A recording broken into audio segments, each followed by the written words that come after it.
tal amigos? Bienvenidos a un nuevo video. En esta ocasión vamos a hablar acerca de la parábola de la semilla de mostaza. Esta parábola se encuentra en Mateo capítulo 13 versículos 31 y 32, en Marcos capítulo 4 versículos 30 al 32 y en Lucas capítulo 13 versículos 18 y 19. Vamos a leer Lucas capítulo 13 versos 18 y 19 y vamos a ver de qué trata esta parábola de la semilla de mostaza. Dice en el versículo 18, y dijo Cristo, ¿a qué es semejante el reino de Dios y a qué le compararé? Ahora vamos a ver que Cristo va a hablar del reino de Dios, ya no refiriéndose meramente a su palabra, a su amor que transforma el corazón humano, como lo hemos visto en parábolas anteriores, sino que ahora va a hablar acerca del reino de Dios en todo el sentido más amplio de la palabra, es decir, del reino que Él vino a instaurar, que según la Biblia dice que va a ser un reino eterno que nunca más será destruido ni será dejado a otro reino. Para entender el contexto de esta explicación tenemos que ver el versículo anterior. Dice que sus enemigos, sus adversarios, se avergonzaban de Cristo. Se avergonzaban de Cristo. ¿Por qué se avergonzaban? Porque veían que era un maestro humilde, veían que los seguidores de Cristo eran personas humildes, veían que Él no tenía un poder político o una influencia política lo suficientemente grande como para poder establecer el reino mesiánico que ellos tanto esperaban. Veían que Él no contaba con un apoyo militar o con fuerzas lo suficientemente poderosas como para derrocar o expulsar a los romanos de Palestina.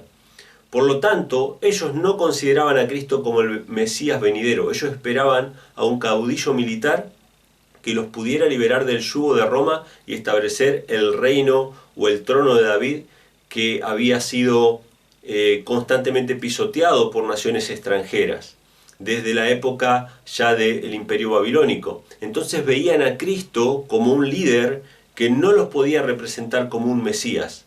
Cristo había venido a limpiarlos del pecado, a liberarlos de la esclavitud del pecado, pero a ellos no les interesaba eso, sino que les interesaba una liberación política.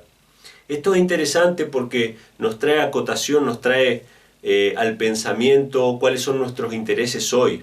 Hay muchos cristianos involucrados fuertemente en la política partidaria. No significa que nosotros no tengamos intereses políticos, es decir, no vamos a apoyar, por ejemplo, el aborto, no vamos a apoyar, por ejemplo, la ideología de género. Esas son cuestiones políticas en las que los cristianos estamos involucrados.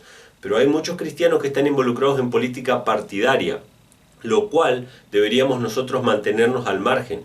Si vemos a Cristo, por ejemplo, Él sabía perfectamente que Roma era un imperio que estaba sojuzgando a la nación judía. Sin embargo, Él no levantó ningún movimiento de liberación, ¿sí? O ningún movimiento revolucionario. De hecho, llamó a algunos que pertenecían a esos movimientos, que eran llamados celotes, para que formaran parte de sus discípulos, de su iglesia, y los sacó de esos movimientos revolucionarios que lo único que trajo para esas personas fue la muerte, ¿sí?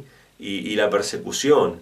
No trajo ninguna liberación porque era Dios el que tenía que liberar al pueblo si el pueblo se arrepentía y volvía a Cristo.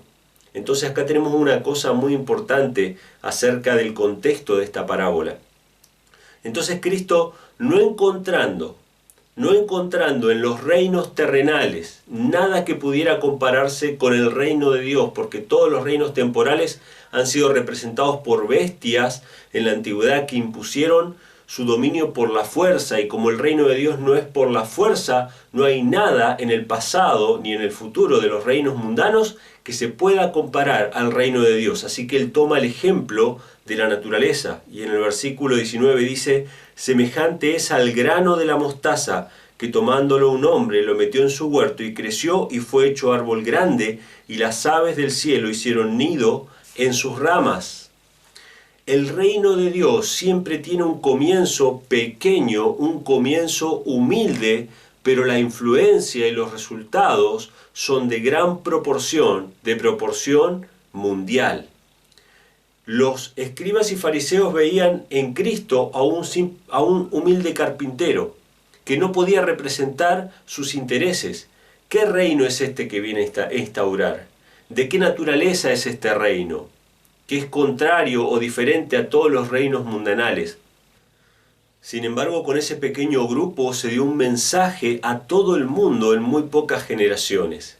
¿Qué pensaríamos si viéramos a Cristo con sus discípulos? ¿Realmente esa semilla tan pequeña puede generar un reino tan grande? Y sin embargo vemos que hoy la historia se divide en antes y en después de Cristo. La influencia de Cristo sobre el mundo ha sido tal que es imposible que, ya sea historiadores ateos o lo que fuera, ignoren la existencia y la influencia que ha tenido Cristo en todo el mundo.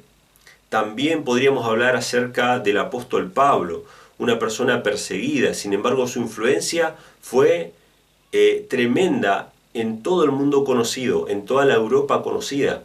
Que podríamos hablar acerca de las iglesias del desierto como los valdenses, que podríamos hablar de los reformadores protestantes como Lutero, por ejemplo, que era un pequeño grano de mostaza oponiéndose a la institución más poderosa de su época. Sin embargo, la influencia de la Reforma está dando frutos hasta el día de hoy, en los países donde la libertad de conciencia se estableció como un principio inviolable, es decir, la libertad de conciencia y la libertad de culto.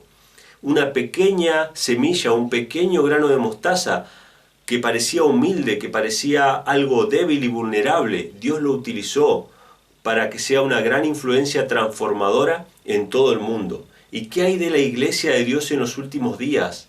Por más que seamos un pequeño puñado minúsculos de creyentes que guarden los mandamientos de Dios y tengan el testimonio de Jesucristo, nuestra influencia ha de ser de nivel mundial en el tiempo final, porque el mismo Espíritu que regó esa semilla en tiempos pasados la va a regar en este tiempo presente para que el mensaje de salvación ilumine a toda la tierra con su gloria, como lo dice Apocalipsis capítulo 18. Así que este es el significado de la parábola de la semilla de mostaza, un comienzo humilde, un comienzo pequeño para una gran transformación, para un gran cambio que se puede hacer en todo el mundo. Gracias por haber visto este video, espero que te haya gustado. Si te gustó, deja tu comentario acá abajo, dale a like, compartí este video con tus amigos y suscríbete al canal. Les mando un abrazo a todos y que Dios les bendiga.